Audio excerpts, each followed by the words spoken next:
എടി എന്തായി കല്യാണാലോചന? എന്താവാൻ ഒന്നും ആയില്ല. ഒന്നും ആയില്ലേ?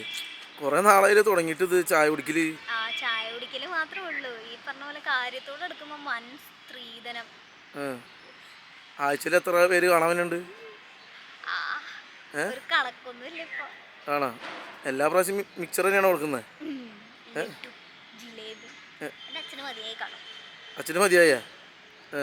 ഈ പ്രാവശ്യത്തെ എന്താ ചീറ്റി പോയത്? ഇപ്രാവശ്യം ഇത് തന്നെ സ്ത്രീധനം അതായത് ഓ, കല്യാണം പെണ്ണ് കാണാൻ വരുമ്പോൾ സ്ത്രീധനമായിട്ടൊന്നും ഞങ്ങൾ പ്രതീക്ഷിക്കുന്നില്ല എന്ന് പറയുകയും ചെയ്യും. കുറച്ച് കഴിയുമ്പം നിങ്ങൾ എന്താ കുട്ടിക്ക് കൊടുക്കുക എന്നുള്ള സെറ്റപ്പിൽ സ്ത്രീധനം തന്നെ വളഞ്ഞ് വരും. ചെക്കൻ്റെ നമ്പറൊക്കെ വാങ്ങി സംസാരിച്ചു തുടങ്ങിയായിരുന്നോ? അത്രയ്ക്ക് അങ്ങോട്ട് എത്തിയിട്ടുണ്ടായിരുന്നില്ല. അതുകൊണ്ട് നന്നായി. ഇല്ലെങ്കിൽ ഇതൊരുമാതിരി അലമ്പായ. നിനക്ക് വിഷമായ? എത്ര സ്ത്രീധനം ചോദിക്കുന്നവര്? അവര് 10 ലക്ഷം, പിന്നെ പോരാത്തതിന് സ്വർണം, വണ്ടി. നിനക്ക് ഇഷ്ടമായിരുന്നു ചെക്കനെ? ചെക്കൻ കൊള്ളായിരുന്നു, അത്യാവശ്യം സെറ്റായിരുന്നു. എങ്ങനെയുണ്ട് ചെക്കൻ? എങ്ങനെയുണ്ടെന്ന് ചോദിച്ചാൽ അത്യാവശ്യം ലുക്കുണ്ട്, പിന്നെ അത്യാവശ്യം നല്ല ജോലിയുണ്ട്. എന്താ ജോലി? ജോലി ഗവൺമെന്റ് ജോലിയാണ്. ഗവൺമെന്റ് ജോലി ഉണ്ടല്ലേ? എത്ര ലക്ഷം ചോദിച്ചവര്? 10 ലക്ഷം. 10 ലക്ഷം? ഇപ്പം നോർമൽ ഒരു നമ്മുടെ ഇതിൽ 10 ലക്ഷമൊക്കെ ഗവൺമെന്റ് ജോലിക്കാരൻ അതിൽ കൂടുതൽ കൊടുക്കുന്നുണ്ടാ. അവർ കുറച്ച് ചോദിച്ചേക്കണേ. എനിക്കും പറഞ്ഞു കഴിഞ്ഞാൽ ഇത് തെറ്റാണ്, സ്ത്രീധനം കൊടുക്കുന്നു ചോദിക്കുന്നൊക്കെ. പക്ഷെ എന്നാലും നോർമൽ കേരളത്തിൽ നാട്ടു നടപ്പ് പരിപാടിയൊന്നും നടക്കൂല. സ്ത്രീധനം കൊടുത്തിട്ട് കല്യാണം കഴിക്കാൻ തന്നെ കിട്ടൂല. പിന്നെ നീ ആദ്യം നിനക്ക് ജോലി ഉണ്ട്, നീ ജോലി സെറ്റാക്കുക, എന്നാലും അവർക്ക് കുറച്ചും കൂടി ഒരു, അല്ലെങ്കിൽ അവർ കയറ്റി ചോദിക്കും. എനിക്ക് ജോലി ഉണ്ടെങ്കിൽ സ്ത്രീധനം കുറച്ച് നിനക്കിപ്പോൾ ഒരു ഗവൺമെന്റ് ജോലി ഉണ്ടെന്ന് വിചാരിക്കുക. അപ്പം പിന്നെ അവർ അതിൽ മെയിൻറ്റെയിൻ ചെയ്ത് പോയിക്കോളും. അല്ലാണ്ട് നീ അതിപ്പോ വേണമെങ്കിൽ എന്നാ പിന്നെ ജോലിയുള്ള പെണ്ണിനെ കെട്ടിയാൽ മതി എന്ന് അവരങ്ങ് തീരുമാനിച്ചാൽ മതി. അല്ലാണ്ട് ജോലി ഇല്ലാത്ത പെണ്ണിനെ പെണ്ണ് കാണാൻ വന്നിട്ട് സ്ത്രീധനം വേണമെന്ന് പറഞ്ഞാൽ എന്ത് പരിപാടിയാണത്?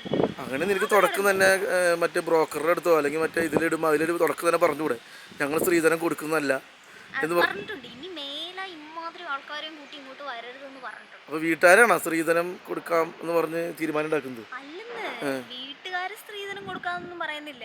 വീട്ടുകാർ ഈ പറഞ്ഞ പോലെ സ്ത്രീധനം കൊടുക്കുന്ന മോശമാണെന്നൊക്കെയാണ് വീട്ടുകാരുടെയും ഇത്. പക്ഷെ അവരീ പറയുന്ന പോലെ അവർക്കും ചെക്കൻ്റെ കാര്യത്തിലും അവർ കോംപ്രമൈസ് ചെയ്യില്ല. അവർക്ക് വലിയ ജോലികളൊക്കെ വേണം, സർക്കാർ ഉദ്യോഗസ്ഥൻ വേണം എന്നൊക്കെ അവർ പറയുന്നു.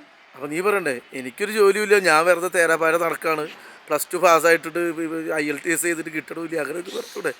അങ്ങനെ ഞാൻ പറഞ്ഞതുള്ളൂ. അതാ ഞാൻ പറയുന്നതുകൊണ്ട് കാര്യമില്ലല്ലോ. ഇതിപ്പോ എന്റെ തീരുമാനമല്ല എന്നുള്ള സെറ്റപ്പിലാണ്. നിന്റെ തീരുമാനം സെറ്റപ്പില്ല? നീ ഒരു ഐഡിയ ഇനി ഇങ്ങനെ ഇൻസ്റ്റാഗ്രാമിൽ നല്ല ചെക്കന്മാരെ കണ്ടുപിടിച്ചിട്ട് ഓരോ മെസ്സേജ് അടിക്കി, എന്നിട്ട് അവന്മാർ സ്നേഹിച്ച് വരും. എന്നാലും അവസാനമാകുമ്പോഴേക്കും വീണ്ടും ശ്രീധരൻ ചോദിക്കട്ടെ. കഴിഞ്ഞ തിരുവനന്തപുരത്ത് കണ്ടില്ലേ, കൊല്ലത്താ. അതാ പറഞ്ഞ അവസാനമാകുമ്പോഴത്തേനും ഈ പറഞ്ഞ പോലെ പ്രശ്നമാവും. എന്നിട്ട് പിന്നെ ആത്മഹത്യ ചെയ്യാന് ആ പരിപാടി ഒന്നും നടക്കൂല. അപ്പൊ നീ എന്താ തീരുമാനം? അത് ഈ പറഞ്ഞ പോലെ കുറെ കാലം പ്രേമിച്ചിട്ട് അവസാനം കല്യാണം കഴിക്കാൻ നേരത്തെ പിന്നെ സ്ത്രീധനം, നാട്ടു നടപ്പ് എന്നൊക്കെ പറഞ്ഞു വരും. ഒരു പരിപാടിയില്ല. മര്യാദക്ക് ഈ പറഞ്ഞ പോലെ കുറച്ച് മാന്യമായ രീതിയിൽ പെരുമാറുന്ന, സ്ത്രീധനൊന്നും ചോദിക്കാത്തൊരു ചെക്കനെ കിട്ടുവാണെങ്കിൽ കിട്ടും. അപ്പൊ ഞാൻ ഒരു കാര്യം ചോദിക്കട്ടെ, സ്ത്രീധനം ഇല്ലാണ്ട് നീ കല്യാണം കഴിച്ചു വിചാരിക്കുക, നിനക്ക് പ്രത്യേകിച്ച് ജോബൊന്നുമില്ല, നീ വീട്ടിൽ തന്നെ നിൽക്കുന്നു. എന്നിട്ട് പിന്നെ അപ്പോൾ അവനെ സംബന്ധിച്ചോളം ഫിനാൻഷ്യലി പെട്ടെന്നൊരു അൺസ്റ്റേബിളൊക്കെ ആയിക്കഴിഞ്ഞാൽ ഈ പറഞ്ഞ പണം എടുത്ത് യൂസ് ജോലിക്ക് പോവില്ല എന്ന് പറഞ്ഞിട്ടൊന്നുമില്ലല്ലോ. അല്ല, ഈ ചില സമയത്ത് നമ്മൾ ഫിനാൻഷ്യലി രണ്ടുപേർക്ക് യൂസ് ചെയ്യാൻ മറ്റേ ഒരു സെറ്റ് എപ്പോഴും ഒരേപോലെ ആയിരിക്കില്ലല്ലോ ഫിനാൻഷ്യൽ സെറ്റപ്പ്. ഈ പറഞ്ഞ കൊടുത്ത സ്ത്രീധനം തീർന്നു പോയാലും ഫിനാൻഷ്യലി അൺസ്റ്റേബിൾ ആവില്ലേ? അതിനെക്കൊണ്ട് കാര്യമൊന്നുമില്ല. ഞാനീ പറഞ്ഞ പോലെ ഞാനൊരു ജോലിക്ക് ശ്രമിക്കുന്നുണ്ട്. ജോലി കിട്ടിയാൽ ഈ പറഞ്ഞ പോലെ രണ്ടാൾക്കും ജോലിയാവും. അല്ലെങ്കിൽ ജോലിയുള്ള പെൺപിള്ളേരെ കെട്ടിയിട്ട് ജോലി മതിയാക്കണം എന്ന് പറയുന്ന ചെക്കന്മാരില്ലേ, പിന്നെയാണത്. ഇതിപ്പോൾ ഞാൻ എന്തായാലും ജോലി ശ്രമിക്കുന്നുണ്ട്. ജോലി കിട്ടിയാൽ ഞാൻ ഹാപ്പിയാണ്. മര്യാദയ്ക്ക് ന്യായമായി സംസാരിക്കുന്ന, ഈ പറയുന്ന പോലെ സ്ത്രീധനൊന്നും ചോദിക്കാത്ത, അത്യാവശ്യം എനിക്ക് ഓക്കെ ആയ ഒരു ചെക്കനെ കിട്ടിയാൽ ഞാൻ കെട്ടും. ഇനി എന്നാ ചായ കുടി തൽക്കാലത്തേക്ക് കുറച്ചാളത്തേക്ക് ഇല്ലേ? നീ സാരി ഒക്കെ എടുത്ത് നിൽക്കാറ്?